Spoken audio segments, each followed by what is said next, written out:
With Kemerer back, the Iowa Hawkeyes only continued their dominance this season with an incredible win over Minnesota. I'm going to give you the full match recap in this video, so let's stop stalling and start talking wrestling.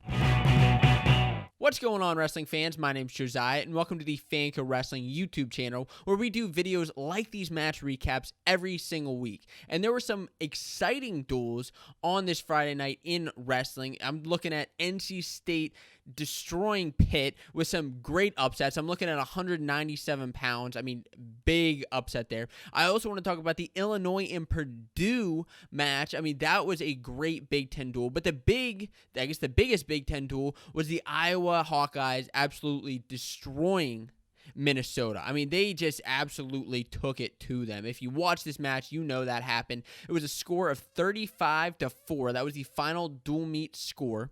And the Hawkeyes scored 35-plus takedowns. Now, I'm going to go through each of these matches, but first I do want to bring up the box scores here because this was it was an exciting duel to start out at the beginning. So first I'll get some of these things out of the way. It was an exciting match at the beginning, especially like seeing Spencer Lee and Austin Desanto and Jaden Eierman just going ham at the beginning of this duel, and then it kind of tinkered off a little bit. You know, it's always fun to watch teams dominate, and sometimes it gets old after, you know, you see the same old absolutely annihilating, massacring of a team.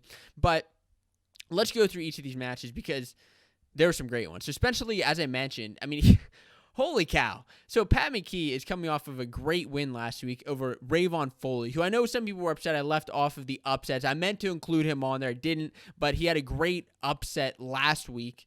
And so, you know, he was on a lot of people's radars.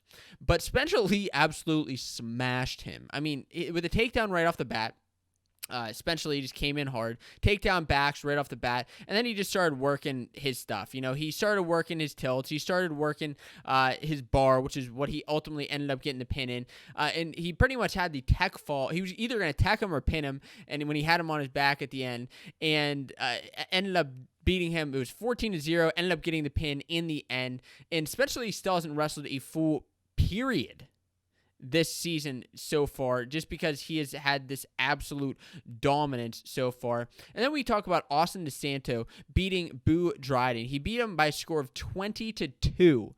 Austin Desanto came out fast, got the takedown and backs, kind of like Spencer Lee. And Austin Desanto, his gas tank is just incredible. And the thing that I like about him too is like his takedown let up. And you saw a lot of that in this dual meet with Iowa. The Iowa Hawkeyes are proving, I mean, they're making a statement in the fact that like they're not just like going out there getting the wins. They are putting points on the board, and they are not satisfied with just decision victories. I mean, they're not satisfied with a 6-5 victory. They like guys like Austin Desanto and Spencer Lee, they're going for the full on, like they want bonus points, and Desanto proved that here.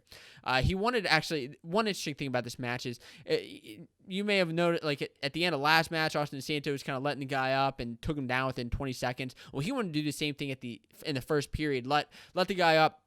Let Boo Dryden up, top 25 ranked wrestler with 20 seconds left. But then Brands actually told him, no, keep him down, try to ride him out. I ended up riding him out and then ended up getting two backs instead. He was up by a major at the end of the first, and then just kept finishing with takedown after takedown, just kept staying on the guy and ultimately getting that tech fall in the end.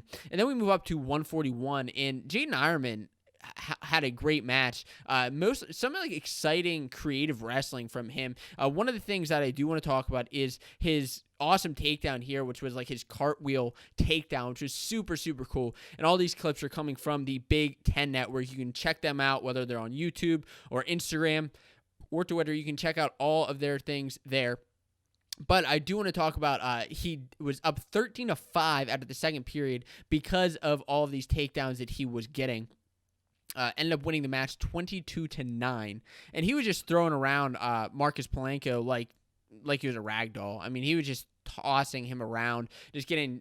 He kept looking for that cradle. Like there were multiple instances where Eierman went to lock it up, but couldn't quite get it. He couldn't turn him over, but still did end up having great. And between these guys, between Spencer Lee, Austin Desanto, and Jaden Eierman, these three have put up 29 total team points on the board in the last two matches between Nebraska and Minnesota. And between these two matches, between these guys, between these teams, like, oh my gosh, the Iowa Hawkeyes are so good this season. They're just so good this season. 149, Max Murin and Michael Blockers. This was an interesting match. Max Murin was coming off of a nice win last week over Brock Hardy of Nebraska, who just recently beat Michael Blockers at the beginning of the season. Murin ended up beating him by a score of 5-1 with a couple takedowns. Now, Murin didn't end up getting that last take. So he got the takedown in the first, actually at the end of the period, got it right at the buzzer. And that's kind of what ended up happening at the end in the third period, was whenever Blockers was coming at Murin, trying to get those two. Ended up shooting him, but Murin was able to end up getting behind him, getting the two in the end. And this was his second-ranked win of the year for Max Murin. So he wasn't just a force to be reckoned with at 41, but he's also a force to be reckoned with at 149 pounds. At 157, Caleb Young and Brayton Lee this was a great win for Caleb Young, and I was really interested. It was an upset win. It was an upset win. It was number 8 Caleb Young over number 6 Brayton Lee by a score of 4-3. This one went into overtime. And this was I think a win that Caleb Young really needed and showed that he's, like I've said it before, like he's in that All-American spot at 157, and I think he's going to get it again this year, So the first point scored of the match was actually a head scissors on Young, so that's what Brayton Lee was able to score points on there. And then ended up getting a takedown to go up 2-1. It was 2-1 Lee going into the third period. Is what ended up happening with takedown and things. So Caleb Young hits a takedown with a minute to go, actually, and scores on Brayton Lee to tie the score up 3-3, sending it into overtime. Brayton Lee is in on a single with 20 seconds left. He's so close to finishing, but Young is able to scramble out for that takedown and end up getting it. So we're in sudden victory here. What's going to happen? In the sudden victory period, these two were just going at it, shooting at each other. A very aggressive overtime. Like, you don't always see that type of aggressiveness in overtime. These two were going at it. Neither of them able to connect on anything. End up going into the ride-out periods. Young escaped in the first ride-out, sending it to the second, and end up going to the second ride-out period. Young is just able to keep Brayton Lee down. He's able to ride him out, kept returning to the mat a couple times with some beautiful mat returns, and ended up winning in overtime by a score of 4-3. Great win for Caleb Young. One of my more exciting matches of the night. Then at 165, Alex Marinelli and Andrew Sparks. This was an interesting one. I don't necessarily think that a lot of people thought that like Andrew Sparks was going to win this. He had a great start to the season, Andrew Sparks, as the freshman. But Marinelli is he's the veteran here. He's, he's likely going to be in the national finals this year. Fingers crossed for Iowa Hawkeyes fans. But with Sparks' wins over Robb and Tucker this year, you were wondering, like, what's he bringing to the table?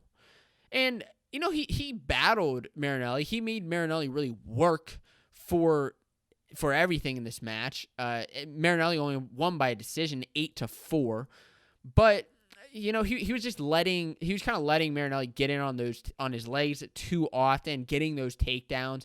And I think like as he works and grows, Sparks will be able to kind of work with that and potentially even closing up that score. But a good match overall. At 174, Kemerer returned. Michael Kemerer returned. He made his debut for the Iowa Hawkeyes. I was happy to see him back. And I think that's, he made his return against Jake Alar, who's a top 16 ranked wrestler. And he ended up getting the major decision, won by the match by a score of 12-3. And there are a few close calls in the first period and a couple even challenges in this match, which I'll get to the one in the second period, which is just a really good call for Tom Brands. But as far as like what happened in this match, the first period it was a nice takedown by Kemerer, and then he got another one which was like drove Alar out of bounds for a takedown and kind of like continue with that shot. And I was surprised that they called this a takedown because Alar had like a whizzer in, but The refs ended up reviewing it, calling it a takedown. Second period, we get in, and Kemerer is still, going after him, or he's on bottom actually, and Alar's on top, and Alar does this like illegal cut back where he's airborne for a second, so that ended up being illegal, and Brands actually threw the block on this, and which is a really good eye that he was able to call this, gets a point for Kemerer, but it didn't really matter. Kemerer didn't really matter too much, I guess. He ended up scoring again a couple of takedowns, and got riding time as well. And the one thing I want to say about Kemerer is maybe some knee injury. I think he's kind of been plagued with that in the past, but he has this new green knee pad on. I feel like that's going to cause some confusion with the ankle bands and everything going on with the refs and scoring. And then we get on to my favorite match of the night, which was Nelson Brands and Isaiah Salazar. This was a 10-5 victory for Nelson Brands. No Owen Webster for Minnesota. Nelson gets in on the first shot, and gets takedown, but Salazar returns it. And that's kind of what this whole match, it was just back and forth, back and forth, back and forth. And if you're able to watch this match, this is one that I highly recommend that you do watch because of the excitement of it, because of the back and forth of it. And, with a younger guy like Nelson Brands, I just do enjoy watching wrestle, especially now starting for the Iowa Hawkeyes over Abe Asada at 184 pounds. And the funny thing was, actually in this match, Shane Sparks, the announcer, the commentator, great commentator on the Big Ten Network, and one of the best in wrestling. But he actually said Iowa had not allowed a takedown up until that point in the match, until 184 pounds. And not even 30 seconds after he said it, Salazar ends up scoring on Nelson Brands. And Minnesota did end up scoring a couple more takedowns, especially at heavyweight, where Gable Steveson scored quite a few takedowns. But he kind of jinxed Iowa there when he was able to get riding time even. So up to this point, we get into 3-3 at the end of the first period because Brands hits he gets a beautiful escape right at the end of the third period, which that's the thing that I was watching Iowa. They're scoring takedowns at end of periods. They're not letting up takedowns at the end of periods, which is big. These type of things are what national championship teams are made of. When you're able to score points at the end of a period, get the escape, that's big for the score. And it's crazy because the score ended up 10-5 because second period, Nelson gets right back in the match, scores a couple takedowns with some singles and high C's. Salazar scores another takedown with just a minute left, but Nelson ultimately end up able to score off of a Salazar shot in the end, winning by a score of 10-5. Great match overall. 197 between Jacob Warner and Garrett Joles. Jacob Warner kind of He kind of tore him apart. He came up. He really picked it up in the second period. Warner got a nice double at the end of the first period, but then he picked it up in the second. It's kind of funny to see the guys that have a slower start to matches pick it up in the second and just keep that momentum going. Whereas the guys at the beginning of the lineup, I feel like especially Desanto, they just go first. You don't even see him in the second and third period, which is kind of funny. But Jacob Warner, just a good match for him. Won by a score of 13-2. It was just up big going into the third period. Ultimately ended up winning 13-2. And then the big one with Gable Steveson and Anthony Cassiope, which a lot of people were looking forward to. How is Cassiope going to do this year against Gable Steveson? Well, Steveson, he kind of, it was a good match for Steveson, okay? He made the number 3 guy in the country look like he was a non-starter. Cassiope wrestled his heart out. He wrestled them tough, but there's just something about Gable Steveson, man. He's just so active with his hands on that head, just constantly attacking and staying on Cassiope. And he was just so aggressive at the end of the first, or in the first period, coming right off the bat. There was an interesting kind of mini documentary about him, mini feature on him that the Big Ten Network put together. I really enjoy these Big Ten features that are on the Big Ten Network YouTube channel. But going into Gable Steveson and what kind of people think about his overconfidence or whatever you want to call it. But very interesting look at that, and he definitely brought that in this match against Cassiope, constantly kind of pushing against him, who's number 3 guy in the country.